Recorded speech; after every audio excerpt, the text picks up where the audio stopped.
വേഗം വരുന്നവനായ യേശുക്രിസ്തുവിന്റെ നാമത്തിൽ ദൈനംദിന അപ്പം എന്ന അനുദിന വചനചിന്തയിലേക്ക് ഏവർക്കും സ്വാഗതം.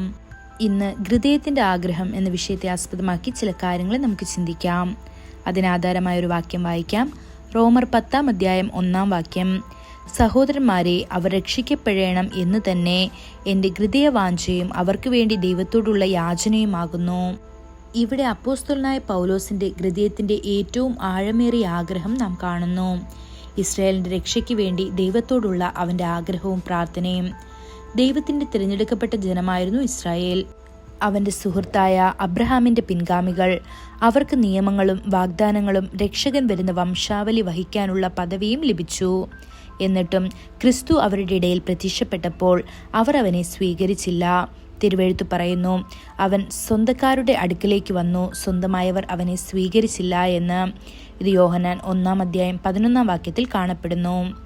അങ്ങനെ രക്ഷ ജാതികൾക്ക് നീട്ടിക്കൊടുത്തു. നമുക്ക് ദൈവവചനവും ക്രിസ്തുവിലൂടെ രക്ഷയുടെ ദാനവും ലഭിച്ചു. എന്നാൽ ഇന്ന് ഇസ്രായേൽ പ്രക്ഷുബ്ധ അവസ്ഥയിലാണ്. പലരും ഇപ്പോഴും യേശുവിനെ മശിഹയായി നിരസിക്കുന്നു. ജാതികളുടെ അപ്പോസ്തലനായി വിളിക്കപ്പെട്ടെങ്കിലും സ്വന്തം ജനത്തിന്റെ രക്ഷയ്ക്കായി പ്രാർത്ഥിക്കുന്നത് പൗലോസ് ഒരിക്കലും നിർത്തിയില്ല. അതുപോലെ എല്ലാവരെയും രക്ഷിക്കുന്നത് കാണാനുള്ള ആഗ്രഹത്താൽ നമ്മുടെ ഹൃദയങ്ങൾ ജ്വലിക്കണം. മുൻ കത്തോലിക്ക പുരോഹിതനായ ഫാദർ ബെർഗമോസ് ഒരിക്കൽ കരഞ്ഞുകൊണ്ട് പറഞ്ഞു, എൻ്റെ കത്തോലിക്ക ജനത രക്ഷിക്കപ്പെടണം, അവരുടെ കണ്ണുകൾ തുറക്കണം. ഇസ്ലാമിൽ നിന്ന് ക്രിസ്തുവിലേക്ക് വന്ന ഒരു സഹോദരൻ ഒരിക്കൽ സാക്ഷ്യപ്പെടുത്തി, എൻ്റെ ജനമായ ഇസ്മായേലിയരെ, അതായത് മുസ്ലിങ്ങൾ രക്ഷിക്കപ്പെടണമെന്ന് എൻ്റെ ഹൃദയത്തിൻ്റെ ആഗ്രഹവും ദൈവത്തോടുള്ള പ്രാർത്ഥനയുമാണെന്ന്. നമുക്ക് ചുറ്റുമുള്ളവർക്ക് വേണ്ടിയും നമ്മുടെ അതേ ഭാരം ഉണ്ടാകേണ്ടതല്ലേ?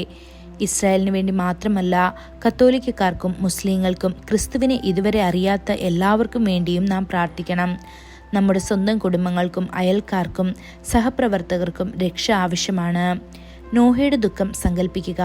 പെട്ടകം പണിയാൻ പലരും അവനെ സഹായിച്ചിരിക്കണം.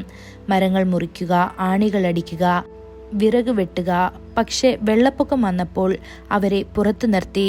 അത് നോഹയുടെ ഹൃദയത്തെ വളരെയധികം ദുഃഖിപ്പിച്ചിരിക്കാം. ദൈവമക്കളെ, നമ്മുടെ പ്രിയപ്പെട്ടവർ വഴിതെറ്റിയിരിക്കുമ്പോൾ നാം സ്വർഗത്തിൽ പ്രവേശിക്കുന്നത് സംഭവിക്കാതിരിക്കട്ടെ. എല്ലാവരും രക്ഷയെങ്കിലേക്കും സത്യത്തിന്റെ അറിവിലേക്കും വരുന്നതിനായി നമുക്ക് തീക്ഷ്ണമായ പ്രാർത്ഥനയിലും വിശ്വസ്ത സാക്ഷ്യത്തിലും ഏർപ്പെടാം. ഈ വചനങ്ങളാൽ ദൈവം നമ്മെ ഓരോരുത്തരെയും അനുഗ്രഹിക്കുമാറാകട്ടെ. കൂടുതൽ ധ്യാനത്തിനുള്ള വാക്യം 1 തീമോഥെയോസ് 2 അധ്യായം 4 വാക്യം. അവൻ സകല മനുഷ്യരും രക്ഷ പ്രാപിപ്പാനും സത്യത്തിന്റെ പരിജ്ഞാനത്തിൽ എത്തുവാനും ഇച്ഛിക്കുന്നു.